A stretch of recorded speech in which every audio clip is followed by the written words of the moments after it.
Ooh, honey, pause for a sec. What did he mean Ferengi have a first set of ears? Welcome to The Spinal Frontier, a podcast where we speculate as to why Star Trek aliens are the way they are. I'm Kelly, she, her. And I'm Aaron, they, them. Well, let's talk about how we came up with this podcast. We found out pretty early in our dating experience that we were both raised by huge Trek nerds and are familiar with the franchise. Shout out to Leslie and Joan, and happy birthday, Mom. So I quickly found out that Aaron is a walking human memory alpha, which is the Star Trek wiki. I can ask you pretty much anything about Star Trek, and you just kind of know it. Yeah, this is fifth date material, not first date material, but yeah. Yeah, Aaron is a huge Star Trek expert. I don't have as much room in my brain for Star Trek because I am a marine biologist in training. I've been working on my PhD for the last 5 years. In the course of that, I've taught a lot of physiology courses. And so thinking about how the body works, the human body and animal bodies, how those work, that's kind of part of my expertise and something I like to think about and like to think about talking about. She also has a passion for teaching. Yes. And so, I don't know, this kind of conversation was something that sounded interesting to both of us. Well, and we have this conversation all the time where we watch Star Trek regularly, just like at our house. Like 4 or 5 times an episode, I'm pausing so she can tell me about biology, which is lovely. I appreciate that you always say, I like learning from you. I love learning. I'm sorry. Since I love learning and you love learning, we like to listen to podcasts as well. So this is a medium that we enjoy. And shockingly, I'm the one who introduced you to the world of Star Trek podcasts. We both listen to the Greatest Generation family of Star Trek podcasts. If you haven't checked it out, go ahead and do so Yeah. if you like blue humor. Yeah, free plug for Ben and Adam. Yeah, we are what they call Friends of DeSoto. We've met friends that way in real life. It's a whole thing. But yeah, we like Star Trek. We like thinking about Star Trek. We like thinking about science. Not only is Aaron a Star Trek fan, they're also an engineer. So it's a very STEM household. Well, what do you say we get into it? Yeah. So the reason why we decided to start this particular podcast is like we were watching Deep Space Nine, Season 7, Episode 6, Treachery, Faith, and the Great River. And Nog, who's one of the Ferengi, says they learned about the continuum when he still had his first set of ears. The continuum being the material continuum, which flows like a great river, hence the name of the episode. Okay, yeah. But it's hard to talk about Ferengi and their ears without introducing who the Ferengi are. And they're an alien that was introduced to the franchise early on in the run of The Next Generation, which is the series that was famous for starring Patrick Stewart as Captain Jean-Luc Picard. That's the one we grew up with. Yeah, it is the one we grew up with. The Ferengi were originally intended to be a long-running villain in the series, maybe a bigger deal than they ended up turning out being, because when they made their first appearance, they definitely read as goofier than they did threatening, and so never really reached the imposing level that you need in a series-spanning villain. Instead, they kind of got refined, I would say. They refined them a little bit and made them be more interesting. Well, to be actual characters by the time they got to Deep Space Nine. Yeah, so the following series was Deep Space Nine, centered on a space station, and several of the characters are Ferengi. Yeah, the ones that run the bar. Quark's bar. This is where we get a lot of the questions about Ferengi are based on these episodes because, again, referring to your first ears. And I have issues because I don't know of any animal that, like, grows their ears by shedding them, like, shedding them and growing a new ear. Like, that's not a thing. Yeah, like you do with your teeth. Yeah, no, because that would mean that there's like a second ear that kind of grows out from the head after the first one. Like it would have to be fully formed already. Have you ever seen a child's skull? Yes, and it gave me nightmares. Yeah, so imagine what the inside of a Ferengi skull might look like if they had 2 sets of ears, like a second set of ears waiting. Aren't That's they the worst. cartilaginous? Yeah, and cartilaginous meaning like like it's made of cartilage like human ears are. I think they're cartilaginous, so they seem to be similar, and they also have a lot of vasculature, so like a lot of blood vessels running through them because Ferengi ears are known to be very sensitive to touch. If they're stroked gently, it's a nice feeling. If they are pinched, it is an ear piercing scream feeling, I guess. And if they're pierced, who knows? Do the femme presenting Ferengi have pierced ears? I feel like they might. That is a very good question. I don't think so. Oh, you know what? I think that one of the characters, Quark, and his brother Rom, they have a mother that appears every once in a while in the show. They call her Moogie.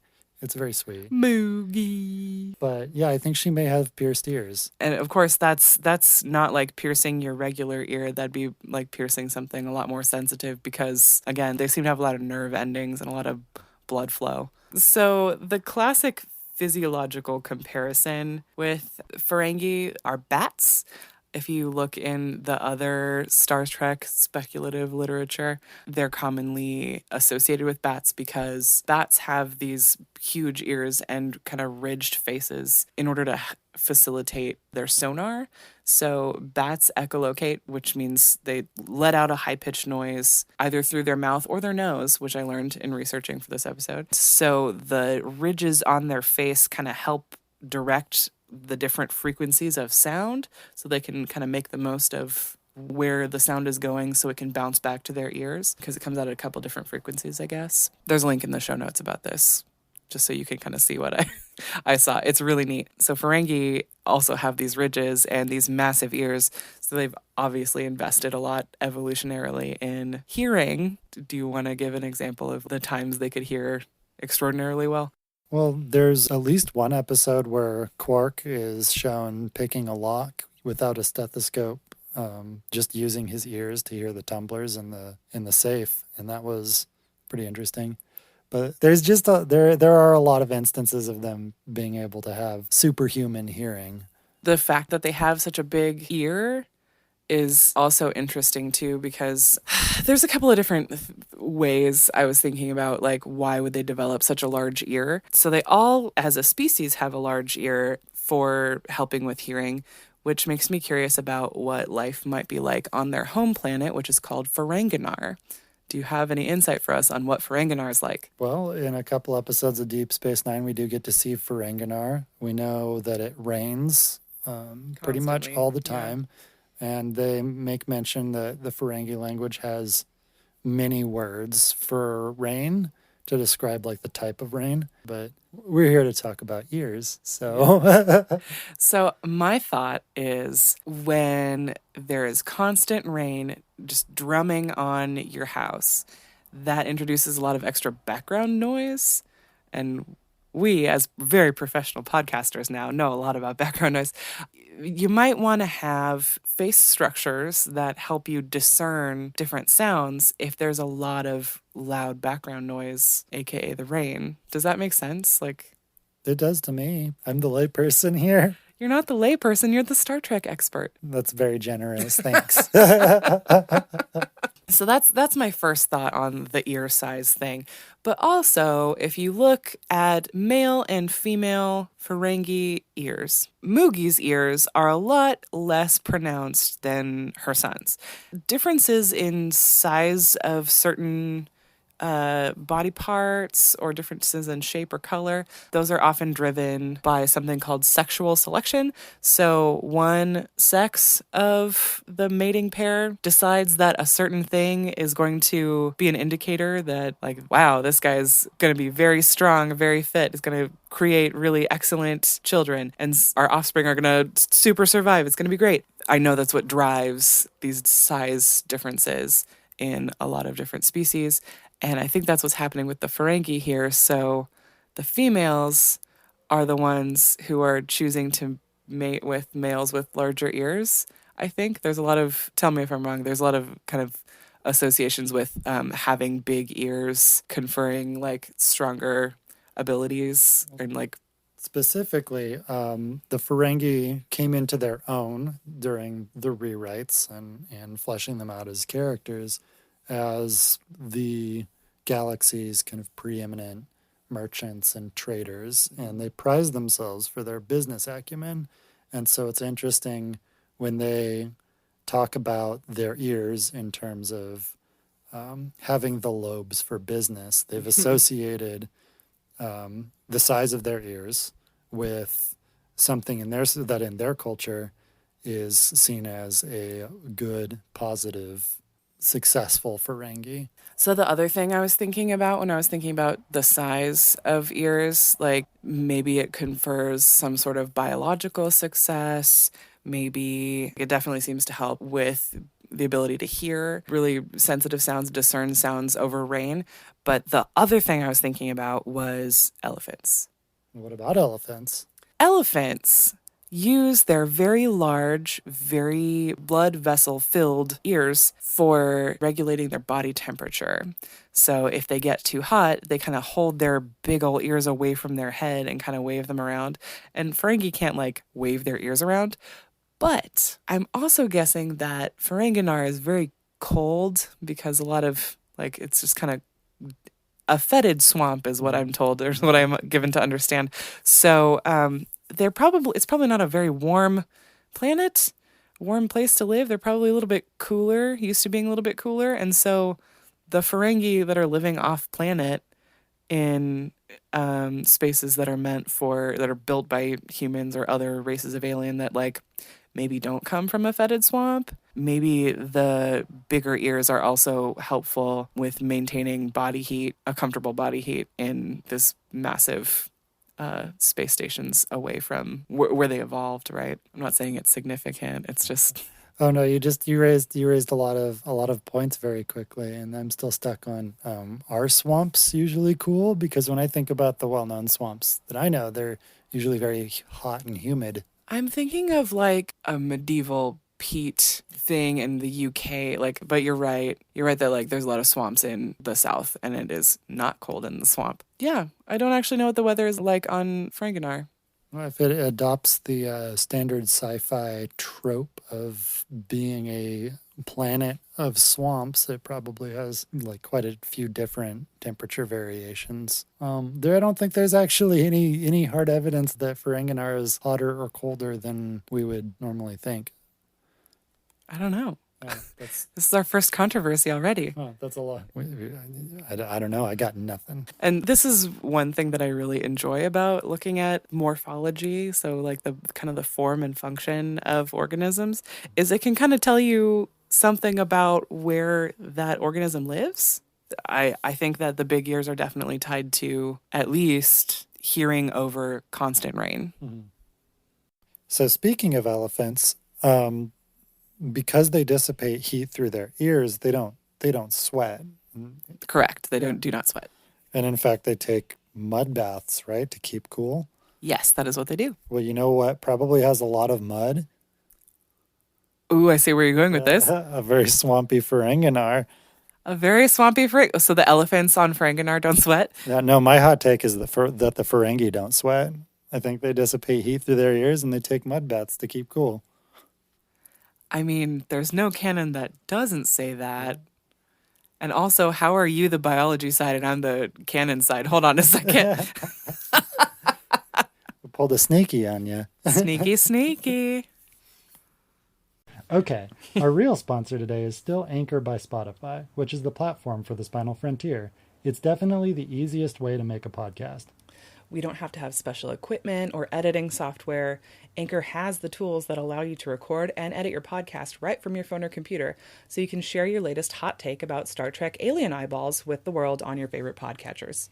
With Anchor, you've got everything you need to make and share an awesome podcast, all in one place. Best of all, Anchor is totally free.